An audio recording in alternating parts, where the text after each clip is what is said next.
हरि ओम नमो नमः। मैं doctor दिव्येश्वर Shastri Divyavani संस्कृतम channel में प्रतिदिन की भांति आपका हार्दिक स्वागत करता हूं, अभिनंदन करता हूं, वंदन करता हूं और नमन करता हूं।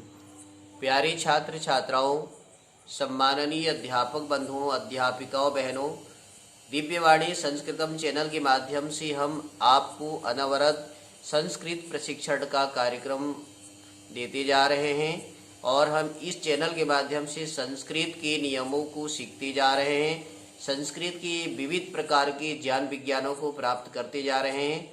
आज मैं आपको प्रारंभिक रचना अनुवाद कौमुदी की अभ्यास 17 के नियमों पर चर्चा करूंगा। इस नियम में अधिकरण कारक का प्रयोग किया गया है और अधिकरण कारक में जैसे कि मैंने बता रखा है सप्तमी विभक्ति का प्रयोग होता है। महर्षि पाणिनि जो संस्कृत भाषा की या संस्कृत व्याकरण की महान ज्ञाता थे, उन्होंने कहा सप्तम्यधिकरणेच, अधिकरण कारक में सप्तमी विभक्ति का प्रयोग होता है। तो आइए इस सप्तमी विभक्ति का प्रयोग के लिए कुछ नियम हैं जो अभ्यास 17 के अंतर्गत में बतलाए गए हैं, उनके नियमों का पठन पाठन करते हैं, श्रवण और श्रावण करते हैं। इस चैनल के माध्यम से आप इन नियमों को सुने। इस अभ्यास में कुछ शब्दकोश दिए हैं, इन शब्दकोशों के आधार पर हम बेहतरीन ढंग से संस्कृत सीख सकते हैं। कुछ नियम दिए हैं, इन नियमों का पालन करते हुए संस्कृत की सप्तमी विभक्ति को बहुत बेहतरीन ढंग से सीख सकते हैं, ऐसा मेरा विश्वास है। तो आइए इसकी शब्दकोश को पहले जानें। सबसे पहले इसमें शब्दकोश में भगवान शब्द के लिए भगवत शब्द का प्रयोग हुआ है। भवत शब्द का अर्थ है आप, श्रीमत शब्द का अर्थ है श्रीमान, बुद्धिमत शब्द का अर्थ है बुद्धिमान, धनवत शब्द का अर्थ है धनवान, बलवत शब्द का अर्थ है बलवान, श्रीमत शब्द का अर्थ है श्रीमान। इस प्रकार से यहाँ पर शब्द पढ़े गए हैं। इनका रूप चलता है भगवत शब्द का रूप बनता है भगवान, भगवंतु, भगवंतः। इस प्रकार से इसके रूप बनेंगे प्रथमा में। और भवत शब्द का भवान, भवंतु, भवंतः। इसी प्रकार से श्रीमत शब्द का श्रीमान, श्रीमंतो, श्रीमंतः। बुद्धिमत शब्द का बुद्धिमान, बुद्धिमंतो, बुद्धिमंतः। धनवत शब्द का धनवान, धनवंतु, धनवंतः। और बलवत शब्द का बलवान, बलवंतु, बलवंतः। किसी भी एक शब्द का आप याद कर लेंगे, जिस प्रकार से भगवत या भवान, तो ये सारे शब्दों के रूप समान या तुल्य रूप से चलते हैं। इसलिए फिर आपसे निवेदन है छात्र छात्राओं से या अध्यापक अध्यापिकाओं से, यदि जो संस्कृत सीखना चाहते हैं, किसी भी एक शब्द को आप पूर्ण रूप से सार्थक अर्थ सहित उसको कंठस्थ कर लें, बाकी सभी शब्दों के रूप यूं ही बनने लगेंगे। आगे इसमें दिया हुआ है स्नेह का अर्थ है स्नेह करना, विश्वासः विश्वास करना, और मृगः अर्थात हरिण, बाणः का अर्थ है अस्त्र या बाण जिसको कहते हैं, श्रद्धा का अर्थ है श्रद्धा। इसी भांति इसमें कुछ धातु प्रयोग हुए हैं। छीप का अर्थ है फेंकना, मुंच का अर्थ है छोड़ना, और कुछ अव्ययों का प्रयोग हुआ है जिनके रूप नहीं चलते हैं। जैसे यहाँ पर चतुरः, ऐसे इनके अर्थ होते हैं जैसे आसक्तः, आसक्त रहना या लगी रहना, अनुरक्तः लगा हुआ, और युक्तः लगा हुआ, लग्नः लगा हुआ, तत्परः इसका अर्थ भी लगा हुआ है, कुशलः कुशल, दक्ष निपुण, चतुर, निपुणः ये निपुण अर्थ को दर्शाता है, चतुरः इसका अर्थ भी निपुण या दक्ष होता है। आइए कुछ शब्द ऐसे हैं, कुछ नियम ऐसे हैं जिन नियमों को पढ़ करके हम संस्कृत की सप्तमी विभक्ति का प्रयोग को बहुत ही उत्तम ढंग से कर सकते हैं। तो आइए मैं उन नियमों का वाचन या अध्यापन कराता हूँ, आप सुने और उसको स्मरण करें, कंठस्थ करें। आइए अब इस क्रम में नियम 49 में कहा गया है प्रेम, आसक्ति आदर सूचक शब्दों में और धातुओं के प्रयोग में सप्तमी विभक्ति का प्रयोग होता है। ध्यान दीजिए, प्रेम का प्रयोग हो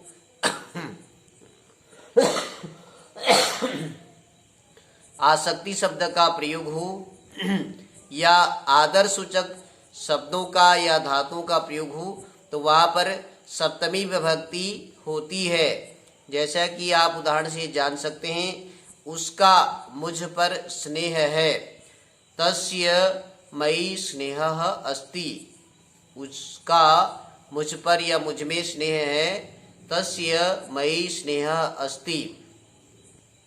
तस्यां बालिकायां मम स्नेहः अस्ति, तस्यां बालिकायां मम स्नेहः। इस प्रकार से यहाँ पर स्नेह शब्द के योग में तस्याम या बालिकायाम शब्द का प्रयोग हो रहा है, सप्तमी विभक्ति। ऊपर में भी उदाहरण में तस्य मयि स्नेह अस्ति, इस वाक्य में भी है ना, मयि के साथ में सप्तमी है, स्नेह शब्द जुड़ा हुआ है। अतः आगे उदाहरण में और आपको समझ में आ जाएगा, पिता पुत्री स्नेहम करोति, पिता पुत्र में स्नेह करता है या पुत्र से स्नेह करता है। तो यहाँ पर स्नेह शब्द के योग में पुत्री, यहाँ पर सप्तमी विभक्ति का प्रयोग किया गया है।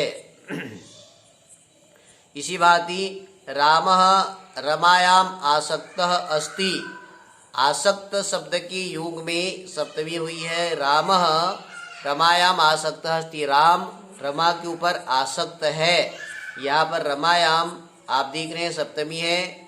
इसी भांति मम गुरु आदरः अस्ति, मेरे गुरु के प्रति या गुरु में आदर है, आदर शब्द के योग में यहाँ पर सप्तमी विभक्ति हुई है।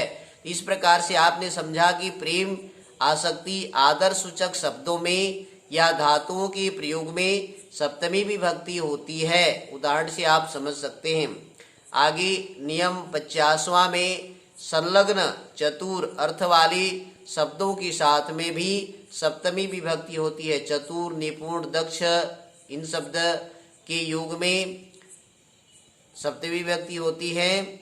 जैसे कि वह पढ़ाई में संलग्न है, सह पठने संलग्नः, संलग्न के युग में पठने यहाँ पर हुई है, पठने शब्द में सप्तमी विभक्ति हुई है, ये ध्यान दें।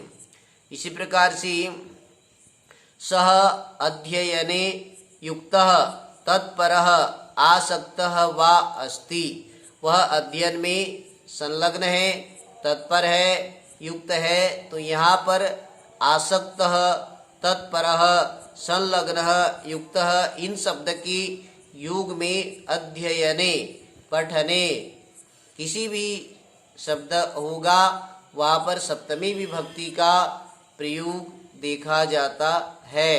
एक और उदाहरण है जिसको लेकर के हम चलते हैं। राम विद्या में निपुण है, रामः विद्यायां कुशलः निपुणः चतुरः पटुः दक्षः वा अस्ति। आप ध्यान दे रहे हैं, इसमें इन शब्द के योग में सप्तमी विभक्ति लगाई जाती है। एक बार फिर से सुने, राम विद्या में निपुण है तो इसका प्रयोग कर सकते हैं, रामः विद्यायां कुशलः निपुणः दक्षः चतुरः संलग्नः वा अस्ति। इस प्रकार से इसका प्रयोग कर सकते हैं। आगे अभ्यास 17 की नियम 51 में कहा गया है कि फेंकना अर्थ की धातुओं के साथ तथा विश्वास श्रद्धार्थ वाली धातुओं के साथ, धातुओं और शब्दों के साथ भी सप्तमी विभक्ति होती है। बहुत ही महत्वपूर्ण नियम है। फेंकनार्थ, फेंकने अर्थ वाली धातुओं के साथ में सप्तमी विभक्ति होती है। इसी प्रकार से श्रद्धावाची धातुओं का जब प्रयोग होता है तो वहाँ पर भी सप्तमी विभक्ति का प्रयोग होता है। तथा कहा कि श्रद्धा अर्थ वाली शब्दों का भी जब प्रयोग होता है तब वहाँ पर भी सप्तमी विभक्ति होती है। जैसे मृग पर, वह मृग पर बाण फेंकता है, वह मृग पर अस्त्र फेंकता है। तो यहाँ पर होगा सह मृगी बाणम क्षिपति। यहाँ फेंकने अर्थ में सप्तमी, तो मृगी, मृगी शब्द में सप्तमी। सह मृगी बाणम क्षिपति, वह मृग के ऊपर में अस्त्र या बाण चलाता है या फेंकता है, ऐसा अर्थ है। इसी भांति और ले चलते हैं। सह मृगी बाणम मुंचति, वह मृग के ऊपर बाण का मुंच धातु छोड़ने अर्थ या फेंकने अर्थ में प्रयोग होता है। तो यहाँ पर फेंकने अर्थ में सप्तमी हुई है। इसी भांति आप इसको ले सकते हैं। तस्य धर्मे विश्वासः श्रद्धा वा अस्ति, उसकी धर्म के साथ श्रद्धा और विश्वास है। तस्य धर्मे श्रद्धा विश्वासः वा अस्ति। इसी प्रकार से सह मम वचने विश्वसीति, वह मेरी वचन में विश्वास करता है। मम वचने विश्वसीति, श्रद्धा करने में, विश्वास करने अर्थ में यहाँ पर सप्तमी विभक्ति का प्रयोग देखा गया है।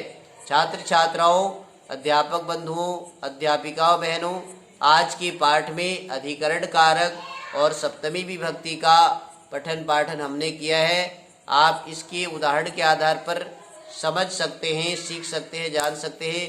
कुछ उदाहरण मैं आपको यहाँ पर प्रस्तुत करता हूँ, इसमें इन नियमों का प्रयोग हुआ है। आइए चलते हैं। बुद्धिमान शिष्येषु स्नेहम करोति, बुद्धिमान शिष्येषु, यहाँ पर स्नेह शब्द के युग में सप्तमी विभक्ति हुई है। सह धनवान कन्यायाम आसक्तः अस्ति, वह धनवान कन्या पर आसक्त है। तो आसक्त के युग में कन्यायाम में सप्तमी विभक्ति हुई है। अहम कार्ये लग्नः अस्मि, मैं कार्य में लग्न हूँ, लग्न के युग में यहाँ पर सप्तमी विभक्ति हुई है। सेनापति ही शत्रु बाणम क्षिपति मुंचति वा, सेनापति शत्रु, यहाँ पर सेनापति शत्रु पर बाण छोड़ता है या फेंकता है, ऐसा प्रयोग है।